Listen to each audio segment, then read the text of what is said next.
Desde Ecuador a Majonte. Yo soy un indio.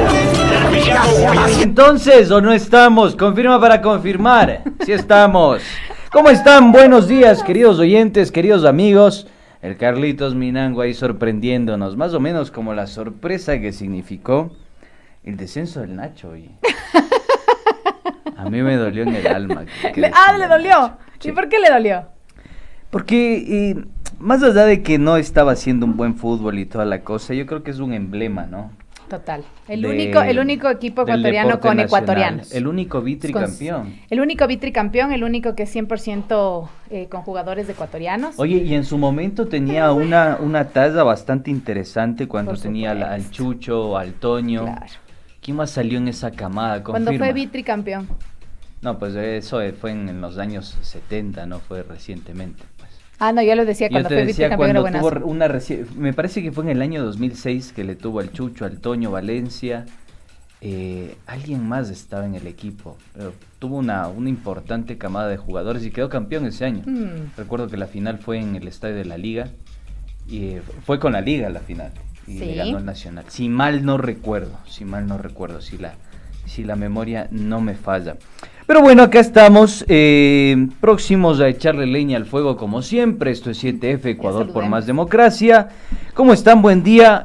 Sol nublado en la capital de los ecuatorianos. Tenemos 21 grados centígrados. Acá tenemos el apuntador con la temperatura. Son 9 y Yo creo 8 que de debe la ser 21 mañana. grados de la cabina. Estamos como a 15 grados más o menos. Seguramente, Sí. seguramente. Bueno, nosotros estamos calientes en todo caso, ¿no? Si ustedes Empezando esperemos la que semana. también lo estén.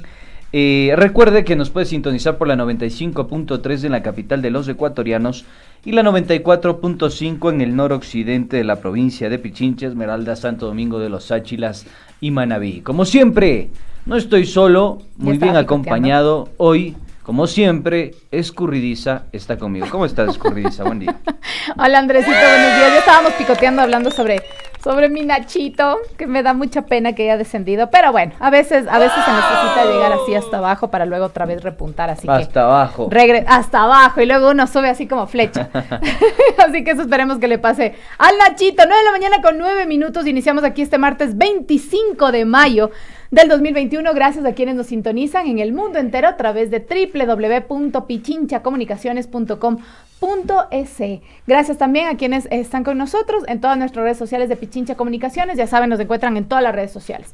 A nosotros en Twitter, @AndrésDuranS y @Salomé181. Agradeciendo también a todas y cada uno de nuestros oyentes, de nuestros televidentes que están ahí siempre con nosotros, que muchos no nos escriben, pero están ahí todos los días fieles a nuestra sintonía. Así que un abrazo a Janet Serrano también, que nos escucha todos los días, me acabo de enterar. Escurridiza, te dice. Hasta la mitad del mundo.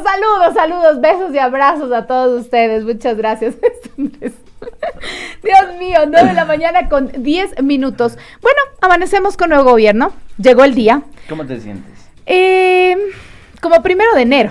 Así se acuerda que el viernes era 31 agotado, así que no sales de la fiaca, sí, así como todavía. Del chuchaqui seco, una vaina así. Sí, esperando un poquito de manivela, viendo a ver qué es lo que sucede. Muy atentos al discurso del día de ayer del señor Guillermo Lasso. Lo analizaremos ya en unos minutos con nuestra invitada del día de hoy. Bien lo hicieron ya nuestros compañeros de Punto Noticias de la mañana con Caroline Ávila, un muy buen análisis. Lo seguiremos ahondando un poco más con Isabel Ramos, que es nuestra invitada del día de hoy. Oye, yo siento que como que hay una letanía en el ambiente, ¿no? Estás así en cámara lenta, Le vi entrar al banderillero Acosta y dije, creo que ya le empezó a agarrar la edad, me parece. ¿Por qué dice? Ya no vino cicleando desde Chillogallo, el hombre. Vino despacito el día de hoy.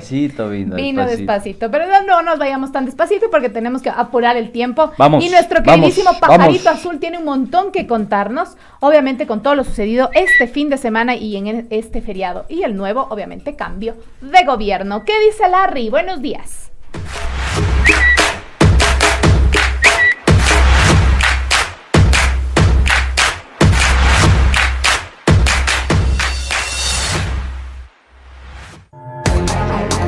¿Qué dice Larry?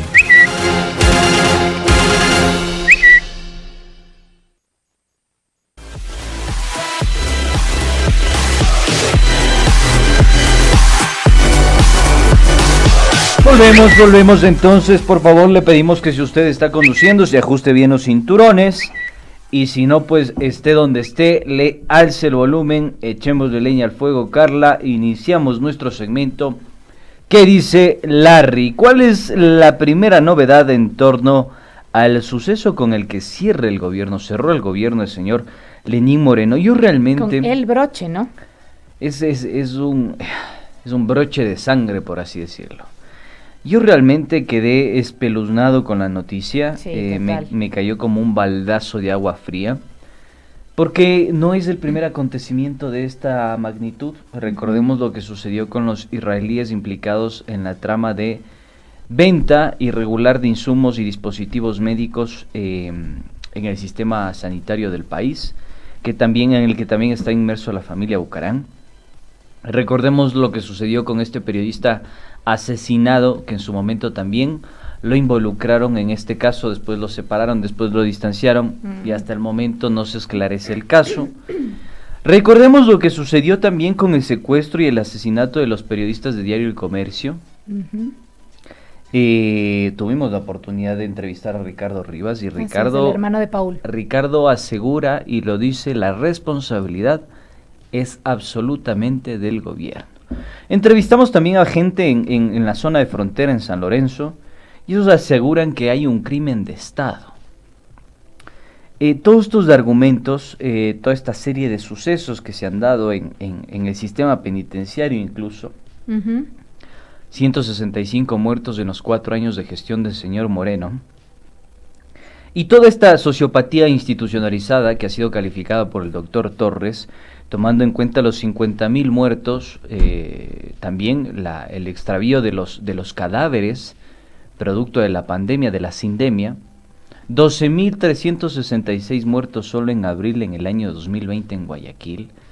Yo digo, este gobierno es un gobierno que está embarrado de sangre, por no decir el anterior, ¿no? El de ya Lenín es Moreno. anterior ahora.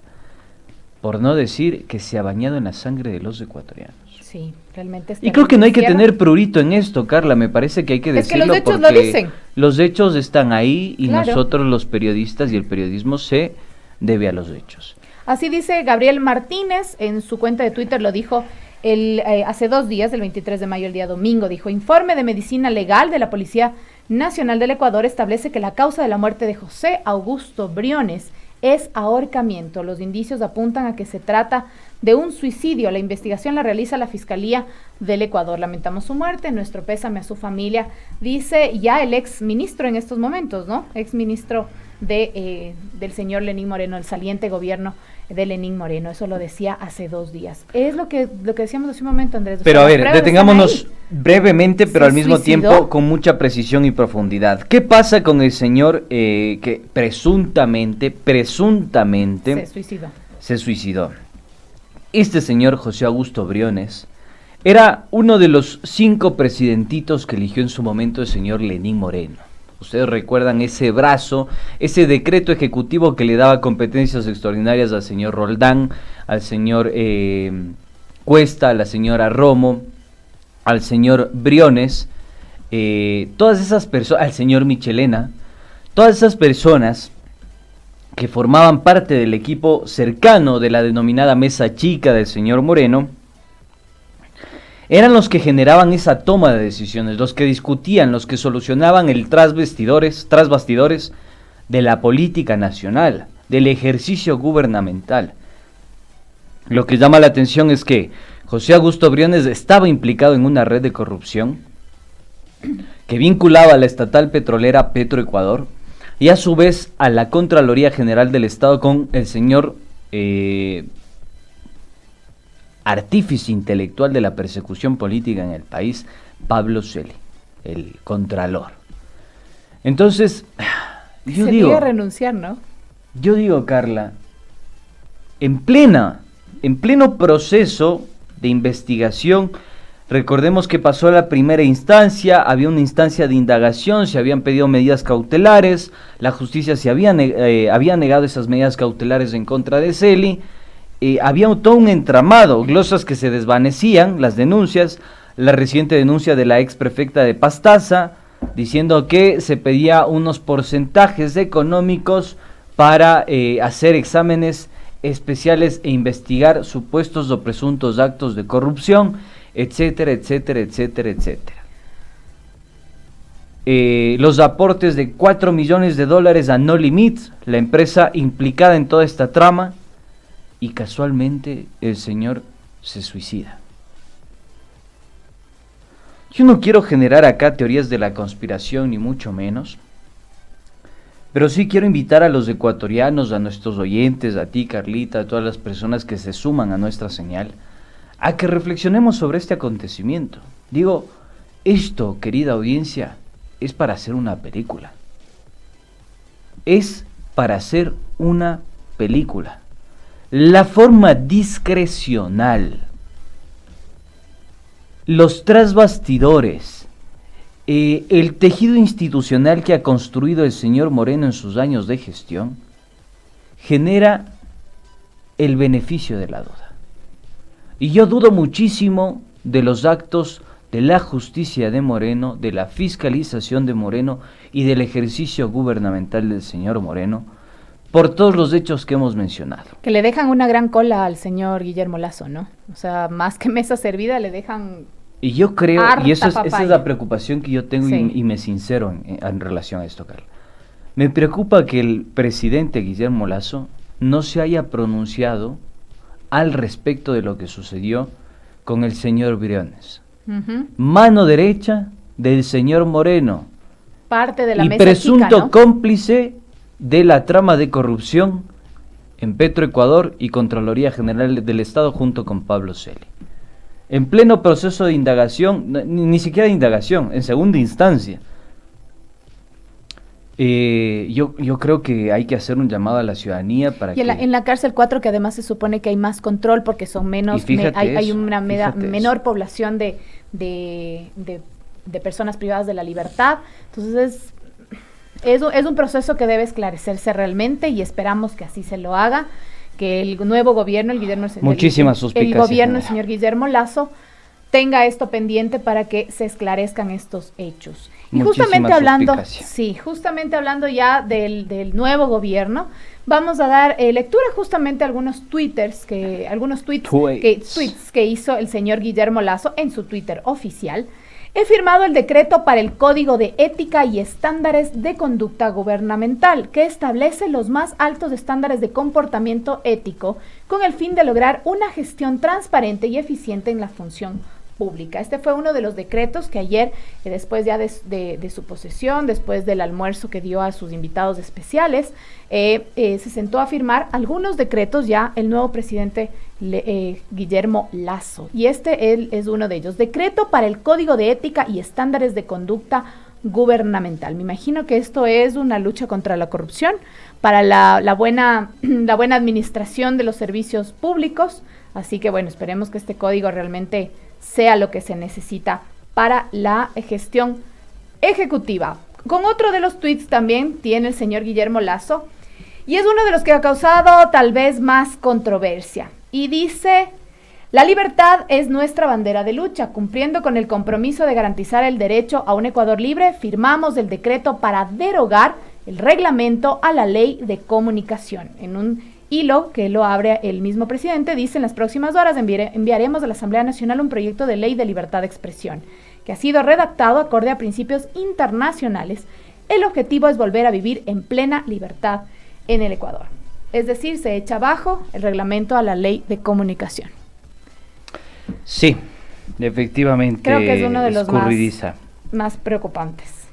A ver, yo creo que algunas cosas son preocupantes porque estos decretos tienen 15 hojas. 15 hojas tienen las normas de comportamiento ético gubernamental. Pero hay cosas que ya están sancionadas en la LOCEP. Ya establece la LOCEP y la Constitución. Entonces, yo creo que es adornar un poquito más del jardín. Nada más. ¿Sí? Tratar de sorprender. Sí. algún momento conversábamos, siempre uno tiene ese amigo en el grupo Ujú. que es el más canchero, es el más bacán, se mueve mejor. ¿Usted sé no es qué. ese del grupo? No. No, yo no soy No, así. yo pensé que sí, vea. Entonces, y quiere sorprender. Ya. Quiere sorprenderte, o sea, quiere decirte, meterte el dedito, como se dice vulgarmente. Estamos en horario. Pero no, en la práctica esa sorpresa viene cuando realmente existe una novedad en la información. Fíjense ustedes, esta norma de comportamiento ético gubernamental, que tiene 25 artículos, exactamente, retoma cosas que ya tiene la LOCEF. Es decir, que ya estaba sentado. Ya está sentado, o sea, Ujú. No es nuevo. hay, es hay- decir. hay una institucionalidad que yo considero que tiene que fortalecerse. Ujú. Y sabes qué, se me viene a la cabeza algunas indagaciones que hemos hecho con Banderizero, y es que uno de los principales problemas de la corrupción o de la institucionalización de esa corrupción ha sido los convenios de pago. Mm. Y esto que no entra al sistema de compras públicas, sino que se va como se conoce vulgarmente, ínfimas cuantías. O contratos extraordinarios, contratos de régimen especial. Que hay muchos dentro del sector. Y hay muchos, y en este gobierno se ha instrumentalizado esa maquinaria jurídica porque está avalado en la ley de contratación pública. Pero pero esto solamente se utiliza en casos fortuitos. Sin embargo, en los últimos años se ha hecho como más. Exactamente, se ha sistematizado, se ha Sí, vuelto se ha hecho más sistemático, común. se ha vuelto común y predominante. Y yo no veo nada al respecto de eso, Carla. Sí. Yo veo que hablan del nepotismo, que es algo que ya está establecido en la LOCEP. Veo que hablan de justamente y del nepotismo ya está establecido en la Constitución. Veo, por ejemplo, del grado de consanguineidad. Es algo que también ya está establecido en la Ley Orgánica del Servicio Público. La probidad es algo que también está establecido en la Constitución y en la LOCEP. Prudencia, responsabilidad, servicio público es. centrado en las personas, templanza. ¿Cómo decirlo? A mí me parece que es algo que no va a profundizar una solución en torno a la corrupción institucionalizada que nos deja Moreno. Corta ya. Entonces, hay más que cortar, es simplemente decirle, creo que al nuevo gabinete y al señor Guillermo Lasso, que podemos analizar este tipo de cosas que ya estaban en la LOCEP y que deberían más bien fortalecerse, más que cambiarse. Podría ser por ese lado, más que nada. Vamos a seguir con nuestro siguiente tuit. Estás apuradita, ¿eh? Estamos con el tiempo, por eso te digo, porque ya el tiempo nos agarra, 9:25 de la mañana. Qué Y una de las, y otra de las, uno de los encargos, diríamos, del señor presidente Guillermo Lasso fue directamente a su vicepresidente, el señor Alfredo Borrero, quien se encargará de coordinar políticas públicas para fortalecer el sistema de salud pública, que creo que es una de las mayores preocupaciones que tenemos las y los ecuatorianos en estos momentos. Desde nuestra casa, Pichincha Comunicaciones dice, deberá informar cada 3 meses las acciones realizadas en el marco del encargo encomendado a su persona. Mediante el decreto, el presidente de la República, Guillermo Lasso, designó a su segundo mandatario, Alfredo Borrero, la coordinación de políticas públicas para el fortalecimiento del sistema de salud pública. Bueno, era un poco evidente eso y obvio, tomando en cuenta la profesión que tiene el vicepresidente, ¿no? Que es médico de profesión. El documento señala que el vicepresidente podrá representar al Estado ante las organizaciones internacionales de la salud, como la Organización Mundial de la Salud y la Organización Panamericana de la Salud y otros similares. Me imagino que él debe ser entonces el encargado de hacer las gestiones de la Esto a mí compra de me vacunas. parece un golazo, te soy sincero, o sea, si se logra cumplir, y creo que ha dado Y señales. lo dijo ayer, ¿no? Lo escuchaba también Andrea el día de hoy en Punto Noticias, o sea, si realmente se logra generar este golpe en el tablero, me parece que puede ser la consagración de la gestión de Lasso en sus primeros 100 días. Y recuerda que teníamos nosotros además una duda, y que creo que lo teníamos muchos de las y los ecuatorianos también, y es que decíamos, son 9 millones en 100 días, 9 millones de vacunas o 9 millones de ecuatorianos vacunados en 100 días. Vacunados. Ayer lo recalcó y lo aclaró el presidente. O sea, son 2 dosis en el caso de las 18, vacunas. entonces sería 18 millones. Sería 18 millones en el caso de ser las dos. Hay que matizar en caso de que sean las dos, porque hay vacunas que solo contemplan Me parece una dosis. que aquí en el Ecuador, no sé si me corrigen, si que estamos solamente con las vacunas que son de 2 dosis. Sí. Johnson y Johnson, que es la única que tiene una dosis, todavía no ha llegado aquí al Ecuador, pero puede ser que se haga la gestión. Ampliar, eso es lo que dijo en su momento también el día de hoy Andrea. También logísticamente mucho mejor. Pero yo creo que da algunas señales positivas, y yo creo que eso sería una solución extraordinaria para la reactivación económica y productiva del gobierno del señor Lasso. Yo creo que eso efectivamente va a facilitar que se recupere la salud de los ecuatorianos, va a blindar el aparato productivo, porque tomemos en cuenta que producto de la sindemia, el señor Moreno deja un menos 7.5% de la caída del Producto Interno Bruto. Eso quiere decir que se puede recuperar la economía. Entonces yo creo que, me parece a mí que los 100 días del señor Guillermo Lasso van a estar abocados a eso, a la vacunación, a sanear todas las debilidades del sistema sanitario y por supuesto a reinstitucionalizar. Eso es lo que dijo en su discurso también. O sea, desde ahora la vicepresidencia va a contar, va a estar a la cabeza y liderar el cambio institucional que requiere hoy por hoy el Ministerio de Salud. Vamos a ver entonces. Y además, ¿sabes qué? También creo que recalcar algo que es importante, y es que la vacunación incluso aporta anímicamente a las y los ecuatorianos y a las familias. Perdón, porque tener, por ejemplo, a nuestros abuelitos ya vacunados, a nuestros papás ya vacunados, sinceramente sí te da un respiro y un alivio, y dices, ya está vacunada mi mamita, ya está vacunado mi papito, ya está vacunado mi abuelita. Entonces es una preocupación menos, y eso creo que anímicamente también nos fortalece un montón como sociedad, y en el día a día y en la cotidianidad nos da mayor ánimo. Entonces realmente estaremos ahí pendientes de que esa vacunación se cumpla, de que ese ofrecimiento se cumpla. Si puede superarlo sería muchísimo mejor, y si lo puede cumplir también lo aplaudiremos. Así que creo que en eso estamos de acuerdo todas y todos los ecuatorianos.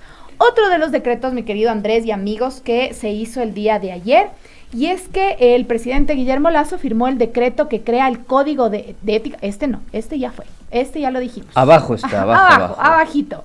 Sí, justamente, es el de educación superior. Sí, dispuso que se elimine de las bases. No, no. Es de este de acá. Indicó. Tampoco es. Menos. Que hablará con los 73 rectores de las universidades de Ecuador. Este es el que les queríamos contar, que es súper importante para las jóvenes y los jóvenes ecuatorianos. Para socializar las reformas de la Ley de Educación Superior.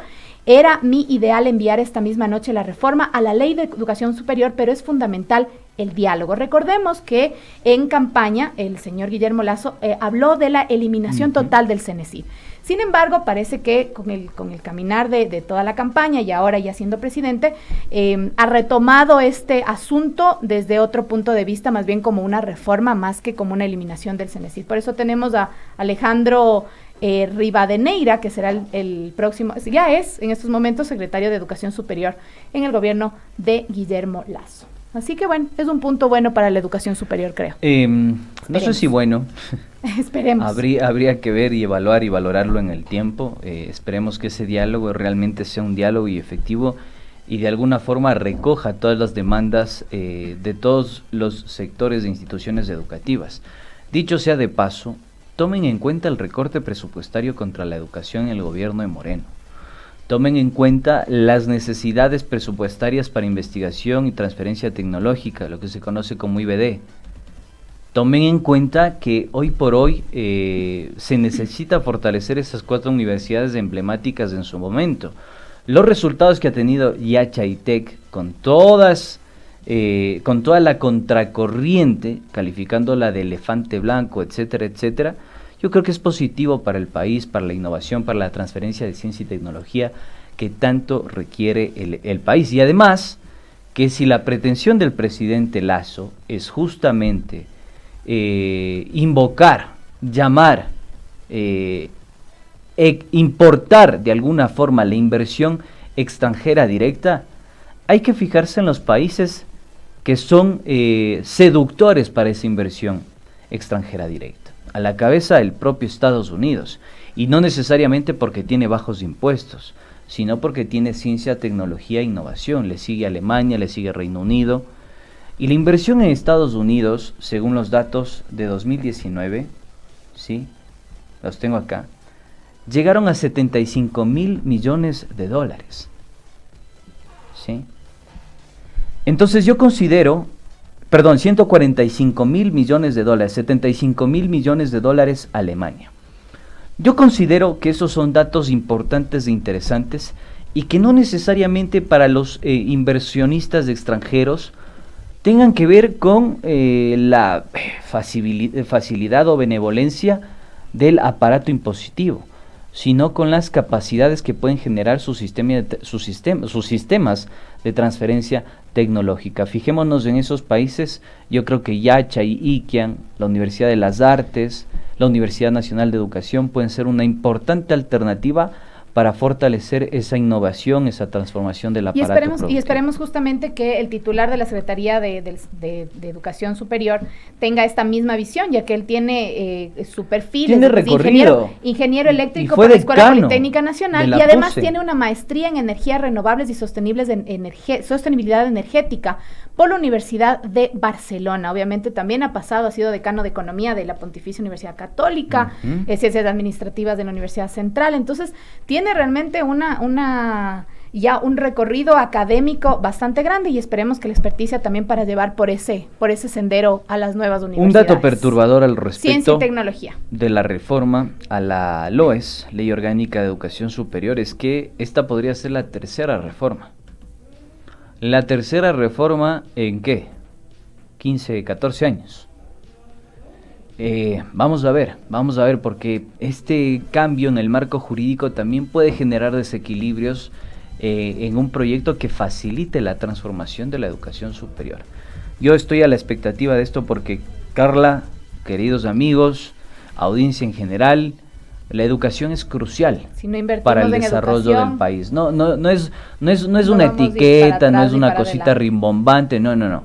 La educación, la transferencia de ciencia, tecnología es crucial para el desarrollo del país. Yo quiero saber cuál va a ser la propuesta del presidente Guillermo Lasso y su proyecto de ley en torno a este particular. Por supuesto, estaremos muy atentos a lo que suceda con el nuevo presidente Guillermo Lasso. 9:34, nos vamos a ir a un pequeño corte chiquitito. Ya está lista nuestra invitada del día de hoy, ya lo anunciábamos al inicio, Isabel Ramos. Vamos a analizar el discurso del nuevo presidente Guillermo Lasso. Ya venimos. Volvemos en un... El que sabe, sabe.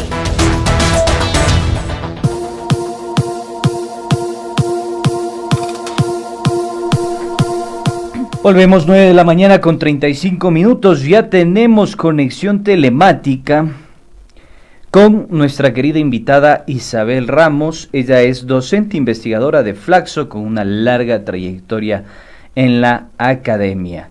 Estimada Isabel, ¿cómo estás? Buen día, te saluda Andrés Durán, me acompaña como siempre la morocha Carlita Coronel. ¿Cómo estás? ¿Cómo están ustedes? Muchísimas gracias por la invitación.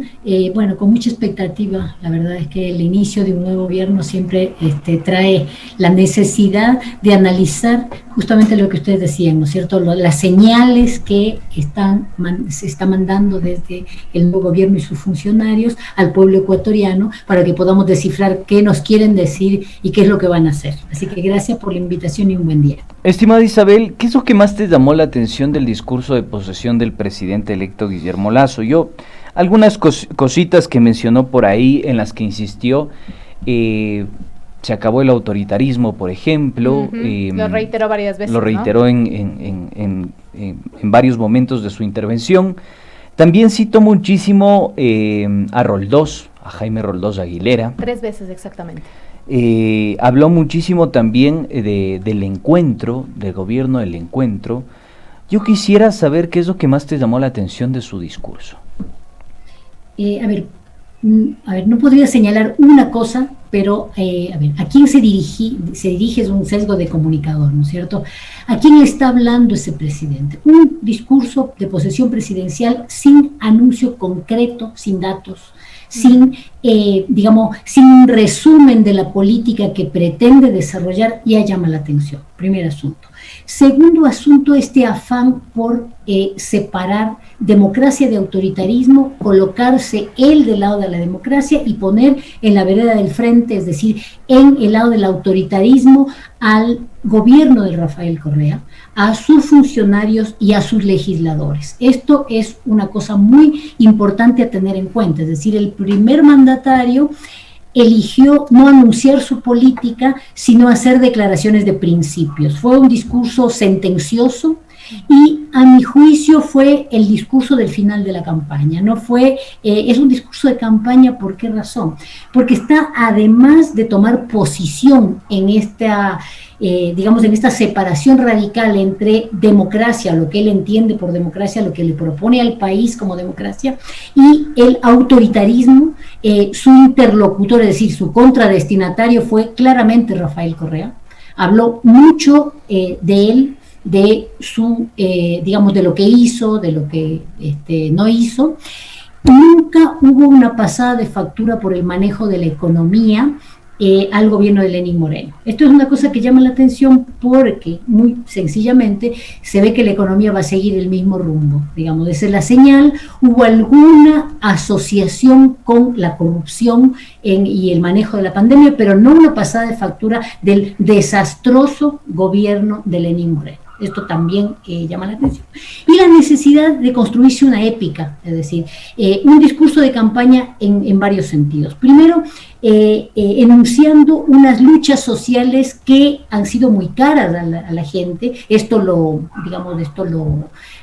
han expresado, se ha expresado en distintos espacios. Entonces, hablar de la necesidad de cuidar el ambiente, hablar de las luchas de las mujeres. Esto es un guiño a cierto sector social, a los votantes, por ejemplo, que expresaron su posición de centrista, votando por Izquierda Democrática, por ejemplo.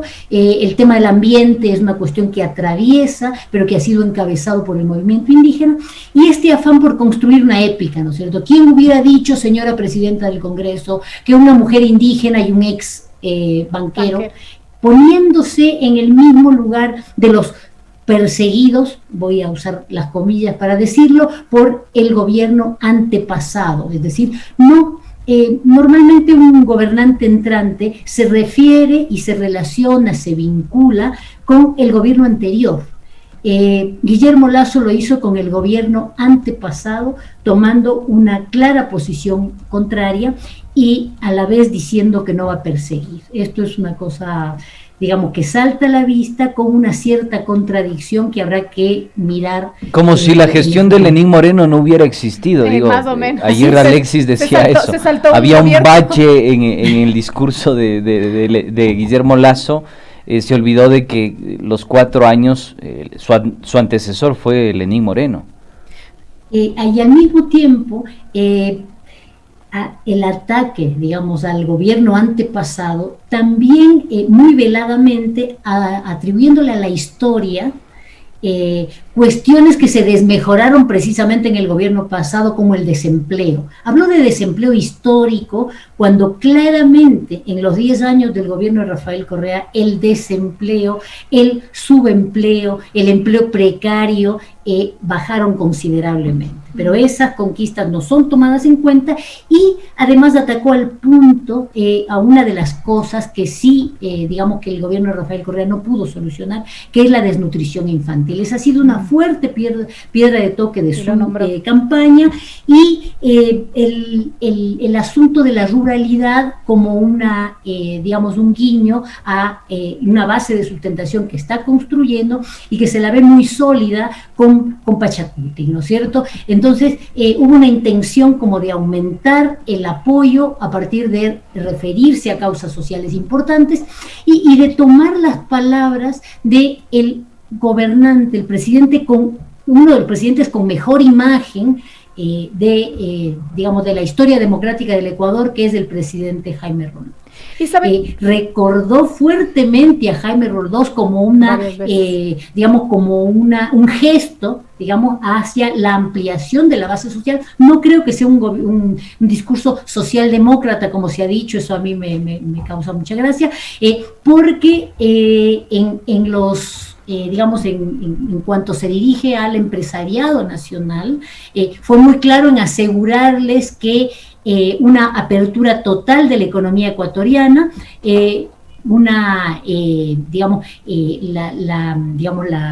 la adhesión a la Alianza del Pacífico y los tratados de libre comercio. Entonces, y las posibilidades de apertura. Esto es muy usado en el discurso de Mauricio Macri, era muy fuerte, y de todos sus funcionarios, en el asunto de que el Ecuador había sido, la Argentina había estado cerrada al mundo, y que el mundo va a oír más en este momento y está hablando más del Ecuador. Sabemos y tenemos datos objetivos de que cuando más se habló del Ecuador, el mundo más habló del Ecuador fue en otro gobierno, y es precisamente el gobierno que ha sido el blanco de este discurso de posesión presidencial. Isabel, hay varios puntos que podríamos tomar y ya tú los has nombrado, varios de ellos, y justo ayer hablábamos de mi casa y decíamos probablemente si Jaime Roldós todavía estuviera vivo, probablemente no habría sido objeto del discurso del señor Lasso. Decíamos tal vez es justamente porque se cumplían 40 años de su muerte que todavía no ha sido esclarecida totalmente, eso cabe recalcar, pero quería consultarte algo, Isabel, y algo que a mí me llama mucho la atención, y algo que tú ya lo has dicho también, y es que el nombrar a las mujeres especialmente, a los grupos vulnerables y sobre todo a la desnutrición infantil como una de los puntos a los que el gobierno de Guillermo Lasso quiere sobrellevar, cambiar la participación de las mujeres en la política, en el mundo, en el empleo, me deja a mí una duda porque no nos dijo el cómo. Entonces habla de muchas cosas y nos dijo muchas cosas que tal vez nos llevan a un discurso bastante conciliador, bastante romántico en muchas cosas, que a mucha gente le gustó, le tuvo tranquilidad y dice, bueno, desde el día de hoy tenemos un gobierno con un nuevo aire. Es verdad, de acuerdo a ese discurso. Sin embargo, no nos dio datos y no nos dio tampoco el cómo lo va a hacer, tomando en cuenta que recibe un gobierno además con 0% de presupuesto para la erradicación de la violencia contra la mujer, por ejemplo. Y nos habla de la inclusión de la mujer en el Estado y no solamente entre mujeres. Entonces eso a mí me preocupó un poco porque no vi el cómo lo va a hacer. Bueno, fue muy clara la intención del presidente de no asumir compromisos explícitos, no asumir compromisos claros, enunciar los temas como ha hecho en su campaña, incluso en contradicción con lo que dice su proyecto de gobierno, el proyecto que presentó al Consejo Nacional Electoral. Entonces, enunciando los temas, dándolos como importantes, lo que hace es, es convocar a la ciudadanía que se sienta interpelada por esas cuestiones, pero eso de la ausencia de los cómo, hubiera sido muy complicado hacerlo, vamos a reconocer en un discurso presidencial, pero no hablar de cifras, no hablar de presupuesto, no hablar de lo que realmente importa, esto no es casualidad. Entonces, sí conciliador, sí convocando a la unidad nacional, pero salvo con un sector. Esto es muy consistente con el desempeño, y su influencia en los acuerdos parlamentarios recientes. Entonces, la fuerza política más votada tiene que ser sistemáticamente arrinconada, porque hay que terminar con el autoritarismo, ese es el colofón del discurso presidencial, y esta separación, ¿no es cierto?, de la democracia y el autoritarismo, una política que supuestamente combata a un sector. Hay una identidad política que va a continuar siendo estigmatizada, por más que el presidente diga que no va a perseguir. Una cosa que me llamó la atención, que es un detallito menor, es esto que dijo: nadie será tildado de vendepatria, en el mismo, líneas antes o líneas después, que me parece que fue después, de cuando anunció la apertura total y los TLC. Es decir, esto es atajarse antes, digamos. Me van a decir vende patria por toda, a lo mejor en algún momento alguien, estos autoritarios seguramente, cuando se empiecen a sentir, que no creo que pase en este periodo de gobierno precisamente, las repercusiones negativas de los tratados de libre comercio y de los tratados bilaterales de inversión que vienen, digamos, aparejados con estos tratados, y sus consecuencias en la política de nuestro país y en la economía de las familias ecuatorianas. Estimada Isabel, el día de ayer conversábamos en un panel durante la asunción, el cambio de mando presidencial. Teníamos a Pablo Dávalos, Pedro Páez, y también está con nosotros Valeria Puga. Y una de las cosas en las que coincidíamos todos es que el lugar de enunciación ha sido hurtado. Y hurtado en el buen sentido, digo, la derecha se ha apropiado, el centro si se quiere, se ha apropiado de la libertad, de la justicia, de la equidad, de esos lugares que históricamente no le pertenecen, digámoslo así. Y yo pensaba en que pasamos del gobierno de todos al gobierno del encuentro. Y poco nos hemos preguntado qué significó el gobierno de todos y si en ese gobierno de todos realmente estuvimos todos. Y me pregunto en clave de prospectiva, no sé, tú dirás, si en el gobierno del encuentro nos vamos a terminar encontrando todos.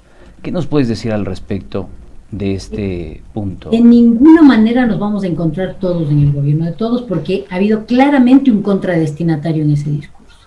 Entonces, no son todos, son los democráticos, o sea, los que califican en esta lista de requisitos postulada por el presidente para encontrarse, aunque el discurso sea el discurso para todo el Ecuador y el encuentro de todos los sectores y la unidad nacional. Es una unidad nacional construida a la medida de las derechas latinoamericanas. El caso emblemático y el más cercano, digamos, discursivamente y políticamente, es el caso de Mauricio Macri. Es decir, tendríamos, me parece que para mirar con quién se quiere encontrar el gobierno de Guillermo Lasso, tenemos que mirar esta construcción, digamos, constante, sistemática, por momentos silenciosa, de esta derecha conciliadora ahora, pero que se articula desde los espacios empresariales, ¿sí? Y que construye poder desde ahí a partir de dos estrategias, ¿no es cierto? Esta cosa de la entrega, el sacrificio, hay que decirlo, de los empresarios que dejan de hacer mucha plata, de ganar mucho dinero y que quieren servir al país. Entonces, esta ética del servicio desde el sector empresarial que esconde otras intenciones que no se dicen, y esta construcción a partir de estas ONG, estos think tanks, estos espacios en donde hay personas dedicadas a investigar, a construir datos y a construir discurso, porque son los abonados a los medios de comunicación, son personas con acceso rutinario a los medios de comunicación. Entonces, se construye una ética del servicio público desde el altruismo y el voluntariado y digamos el carácter emprendedor para servir al país, por un lado. Y por el otro lado se construye, digamos, discursivamente en los medios de comunicación un relato favorable a estas conquistas que decías tú. La libertad, esto viene hace rato, o sea, la seguridad ciudadana también, la libertad, la seguridad ciudadana, la autonomía individual, todo esto pensados como valores absolutos, con el individuo en el centro, ¿no es cierto? Habló mucho a los ecuatorianos en términos individuales, si bien reivindicó una historia, es la historia del orgullo nacional de la gesta libertaria, para construir todo un relato que termina en una épica de los perseguidos, yo también, estamos aquí y somos gobierno y vamos a gobernar para todos. Entonces, me parece que hay que hacer un estudio de cómo desde estos sectores también de partidos políticos tradicionales, pero sobre todo desde sectores empresariales, se empieza a construir una alternativa de poder hace unos cuantos años atrás, y esto ha ido creciendo, ganando prestigio y ganando espacio en la los medios de comunicación para precisamente cristalizar en este discurso que es una declaración de principios y que es el punto de partida, digamos, de una acción que será así de opaca, en el sentido de que se tomarán decisiones. No se habló, por ejemplo, de lo que el presidente Lasso sí habló en el foro con sus pares, sus compañeros, y sus coidearios, digamos, de las privatizaciones, de la enajenación del erario público, y no habló tampoco de lo que habla su ministro ya de Economía, ¿no es cierto?, del ajuste que pesará sobre el sector medio. Esto se hará con muy buena manera. Nadie pegará un grito, nadie estigmatizará a nadie, no se usarán palabras malsonantes, pero los resultados serán, digamos, impactarán sobre las familias ecuatorianas, y al mismo tiempo se construirá un relato alrededor de ciertos principios, y se atenderán corporativamente algunas demandas sociales como para apaciguar la calle y el ambiente de protesta social. Isabel, hay algo importante que también lo notamos del día de ayer, y es que también se debe leer un poco no solo el discurso hablado, sino también lo que pasó alrededor del mismo. Se habla del llamado a la unidad, se habla de que no habrá perseguidos, de que se acabó el caudillismo, se habló mucho el señor Guillermo Lasso. Sin embargo, no vimos invitada, por ejemplo, a la prefecta Paola Pavón. Tomando en cuenta que es una autoridad, es la autoridad de la provincia, que además es donde está la sede de gobierno, y muy aparte de que sea contraria ideológicamente, es una autoridad y no estuvo invitada. Sin embargo, también habla por otro lado el señor Guillermo Lasso, y esto no es por hacer por entrar en polémica, pero habló de que él está en un gobierno laico, en un estado laico, y será su gobierno laico, y tuvo 3 invitados de la iglesia. Entonces, ¿cómo poder leer estas invitaciones que probablemente no sé si se les pasó al protocolo, que no creo, pero no estuvo tampoco la prefecta? Bueno, yo no estaba al tanto de que la prefecta no había estado invitada, o sea, se vio claramente que no asistió. Sí. Esto llama la atención, pero está claramente, o sea, quiénes son los que se van a encontrar y con quiénes no se va a intentar siquiera construir absolutamente nada, ¿no es cierto? Esto está muy claro. Digamos, hago votos, espero que el correísmo, los legisladores de UNES y toda lo que supone esa identidad política que tuvo una importante votación, puedan correrse de ese lugar del estigma para poder encontrar, modos de diálogo político para poder para poder derrotar este relato que los quiere marginales, que los quiere por fuera, y que los estigmatiza como antidemocráticos. Esto primero. Y lo segundo, hay que complementar esta presencia de las iglesias, hablo en plural de las iglesias, con la foto con Bolsonaro, ¿no es cierto? Hay que tener en cuenta la importancia que ha tenido en Brasil para la sustentación política de Bolsonaro, las iglesias evangélicas. No es un secreto para nadie, está siendo estudiado por los cientistas sociales y políticos, este crecimiento de la iniciativa política desde las iglesias evangélicas, pentecostales y en fin, no solamente, y el protagonismo de la Iglesia Católica en algunos momentos más por tradición que por otra cosa, y entonces va a ser importante para esa base de sustentación que el presidente Lasso quiere construir con ciertos sectores sociales, con todos excepto con uno, vamos a decir, y ese es muy importante. Entonces hay que diversificar las interpelaciones para poder justamente aglutinar. Las iglesias serán fundamentales. Si bien se enuncia que la jefatura en un estado laico, no se le va a restar protagonismo político. Yo creo que se va a alentar la construcción política desde las iglesias. Esto es consistente con la pertenencia o la cercanía del presidente al Opus Dei. El Opus Dei es una congregación para, no sé si es así como se llama, que digamos que tiene aspiraciones políticas, que ejerce poder, que se vincula a los sectores de poder y que no desdeña, digamos, esas relaciones. Entonces, no lo hará tampoco el presidente. Entonces, no es contradictorio que haya dicho voy a administrar un Estado laico, porque seguramente tendrá negociadores e interlocutores para hacer crecer esos vínculos y esas iniciativas con los sectores feministas organizados, con los sectores indígenas, con los sectores de los representantes de la ruralidad, esto en una lógica de Estado corporativo que vuelve, ¿no es cierto? Será una negociación vis a vis con exponentes y dirigentes. Habló de la sociedad civil y habló también de la persecución que sufrieron algunas entidades en este esfuerzo por generalizar los derechos y las luchas sociales,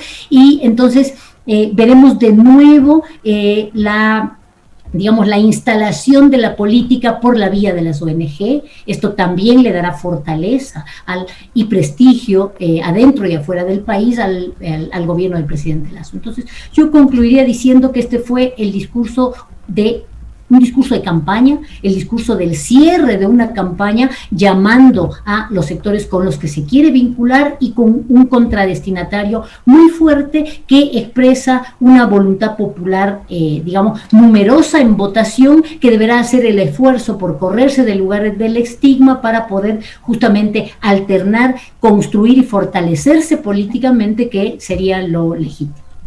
Isabel, se nos queda corto el tiempo, tenemos 1 minuto exactamente para cerrar. En función de estos hechos, porque el discurso del señor Lasso es un hecho social, hay que darle tratamiento como tal, y que ya de alguna forma vaticina la posible línea que va a tomar el gobierno nacional. Claro. En clave de perspectiva y futuro, ¿qué nos espera a los ecuatorianos estos 4 años de gestión? Brevemente, por favor. Ay, por Dios, es muy difícil, es realmente muchos temores por la vuelta del Estado corporativizado. Esto es un temor muy grande, esto es lo primero.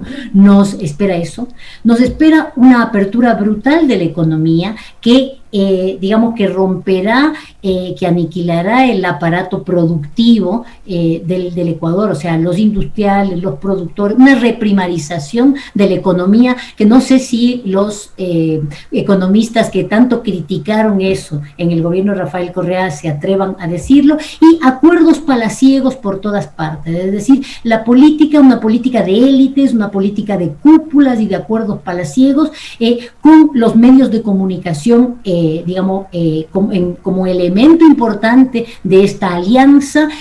Habría que ver cómo se maneja la relación con los exportadores de la costa y su expresión política en el Partido Social Cristiano y Madera de Guerrero. Esto es una cosa que todavía está en negociación, y también miraremos cómo se manejan las tensiones con el movimiento indígena en sentido amplio, porque hemos visto que hay un comunicado del movimiento indígena y campesino de Cotopaxi, en donde se hacen unas demandas y unos reclamos que estaban en el programa político de UNES. Entonces, si por acción o por omisión ese respaldo al gobierno del presidente Lasso se da, habría que ver en qué términos y cuáles son los puntos de la negociación, pero será con las dirigencias y con las cúpulas. Entonces habrá que estar muy expectante de qué pasa con la CONAIE, por ejemplo, y su dirigencia, y cuál va a ser la actoría política del sector del movimiento indígena que no es parte de este acuerdo de Cuba.